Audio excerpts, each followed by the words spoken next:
Welcome back. I'm talking to David McCann about his book, A Madness Shared by Two. Now then, David, we were talking about when people are under observation, they might get special police treatment, well, special in inverted commas, because it's used to, they're using a small fish to try and catch a bigger fish. Yeah. That's the purpose of it. Now, I don't know what happened in this event at all. Your theory might be completely right, but you think that they were possibly under observation because there might have been drug smuggling, okay? And you list various pieces of circumstantial evidence in your book to try and support that. Yeah.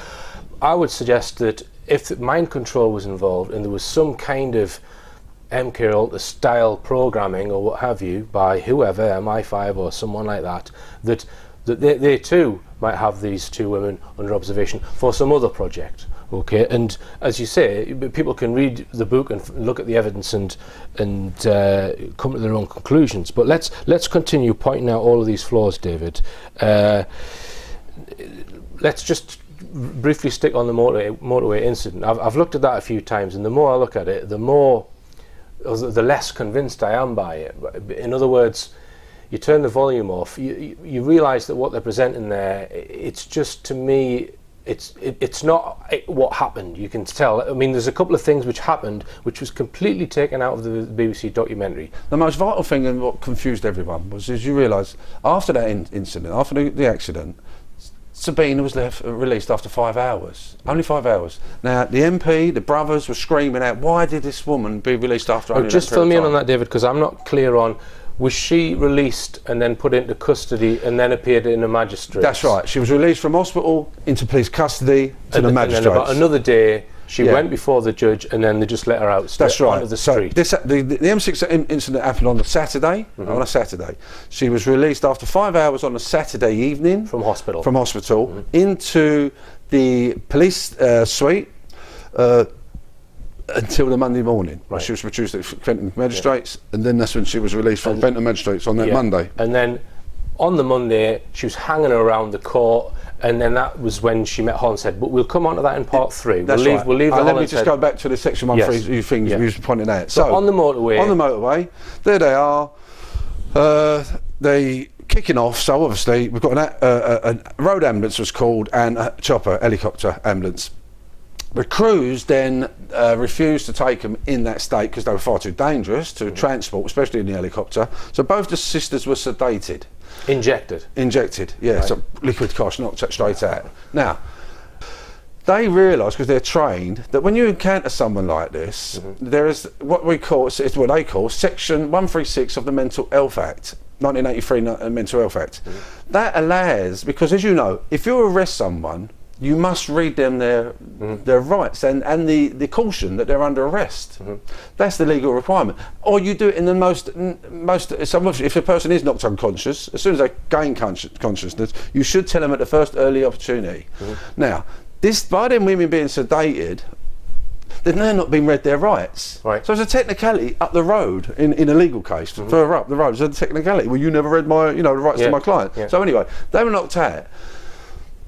PC Finlayson as governor, you'll see on the edited out footage which we've uploaded on YouTube and people can now see, you will see that they both agree that these sisters, in their eyes, should be arrested and under the 136 Mental Health Act. Right. Yeah, that was edited out. And he's on the radio and his sergeant or inspector or whoever. So he's standing next to him. He's actually next to him. And the crew are filming it. And he says, arrest them under this act. That's it. Well, he says, you'll see in the book, it actually says this is on the footage that was edited out. Right. The narrator says, now the woman is safely restrained. PC Finlayson updates his senior officer. Then it goes straight to PC Finlayson. Right. This one has gone over the bonnet of that car. She's then got up, punched Tracy, and gone over there. The inspector standing next to him. This one, is she arrest note? And as he said no, so what he's actually, I would say he's going to say, was, is she been notified? No. So meaning that she's been notified of arrest. Okay. Then it goes straight back to Finlayson, and he says, well, 136, and she is. Well, Right. 136 and she is. Now that was edited out. Now, well, 136 she is means meant nothing to me. Right. But it means everything if you're a trained police officer or a medical worker. Right. Because you know 136 is 136 of the Mental Health Act. Right. So we only learned that afterwards. Does that mean they don't have to read them out the rights then if they arrest them under that? It means, yeah, it means that technically by them being arrested, then they're being taken to a safer place, a place of safety. Right. This is in the law. Right. So they are now taken to a safer place, which is a hospital or a police station normally. Right. So effectively they're saying, we believe this person's a nutter, so we don't have to read them their rights or go through any of that because they're not a complement of mind, sort of thing. That's right. And they need to be treated by some other professional, which is why they were taken to the hospital. Yeah. Now, in the documentary, it insinuated that they'd been arrested for trespass and assault. Is that right? That's right. Yeah. But they hadn't.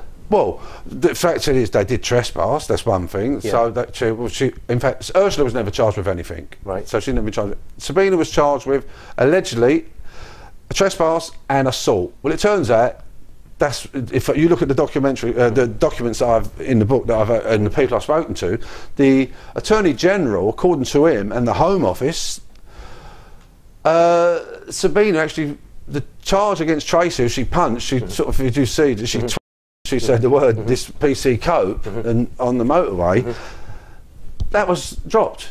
Because when she went to Fenton, it appears that really she was only charged with trespass, and that's why she was most really. Again, they made it as easy for the magistrate not to have to do the normal procedure, which the normal procedure is you'd insist on a probationary pre-sentence report. That's what you would ask for under these conditions. But if you drop the case, like, take away the assault, it's only a trespass on the motorway, make it more lenient, then you made it a bit more easy for the judge, for the magistrate. You don't have to collude so much to him and say, let this one out. Because he can technically let her out immediately. And you'll think this is all done because there's some higher authority. Yeah, that's how it works. As soon as PC done that, arrested the girls under the 136, he has to fill out with, say, a form. Once they go to the hospital, the police give a copy to the nurse as they admitted in, and then it's kept on a record. It's a special thing. So the hospital has one copy of it, and so do the police. Well, the police have got no record of it now. Right. Because we asked to see, could you please show us this record? And the police wrote back and said, there is no record of it, it didn't exist. But then we showed them the edited out version of the tape and said, well, what's that then? They've not answered. Right, all right, so there's some sort of cover-up gone on there, it looks like. Definitely. Now, let's just come on to what might have happened in the hospital. There would have been a medical trained professional in psychiatric or mental health has assessed them and then said they're okay to go. Well, by law, if you're arrested under Section 136, you have to have 3 professional bodies that see you, AMPs, who actually will assess you. So one is got to be a social worker, so it doesn't necessarily, but they're normally trained in psychology, that kind of thing. The other is normally a doctor of some kind. But so there's 3 people who assess you, apparently, and they say, in their opinion, person's okay, not in a danger. But they should be sacked immediately. If 3 people all agreed that there was nothing wrong with this woman, and she's done what she's done on the motorway, and then gone and murdered a guy. Exactly. So not murdered. Well, it's allegedly murdered. Whatever. So there's, and you think there's possibly some matter of national security come in there and said, no, release her. We want her out.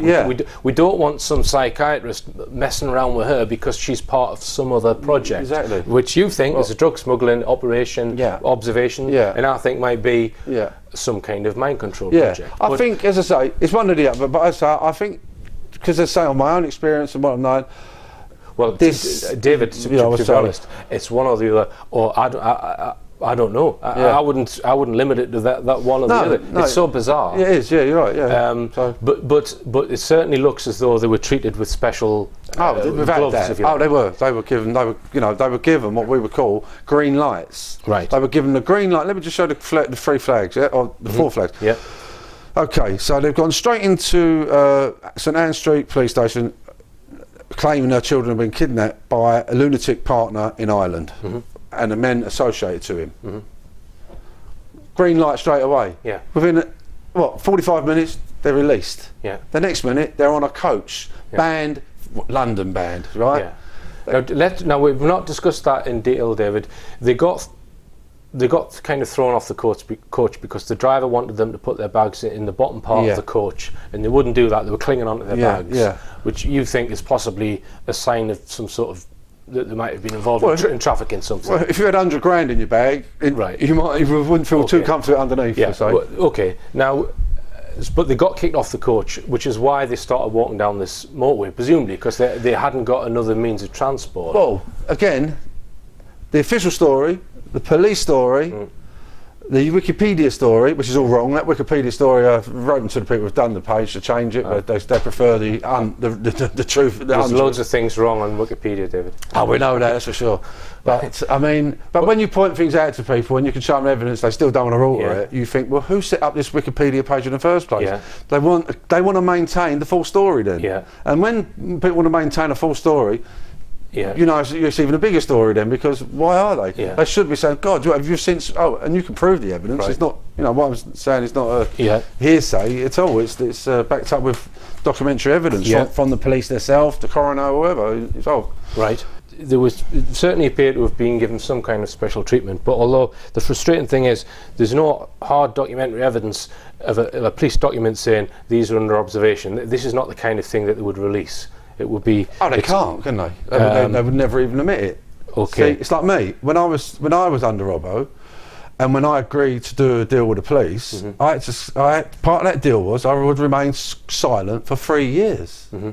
So let's go from the point of she's been released from hospital back into police custody, saying, hey, she's okay, let her go, and possibly that's come from some three-letter agency telling them to do that, perhaps. Well, that's what happens. Saying, if you're under Robbo, like I said. So then she's gone back into police custody. A day's gone by. She spent a day in custody. She's then in front of the magistrate.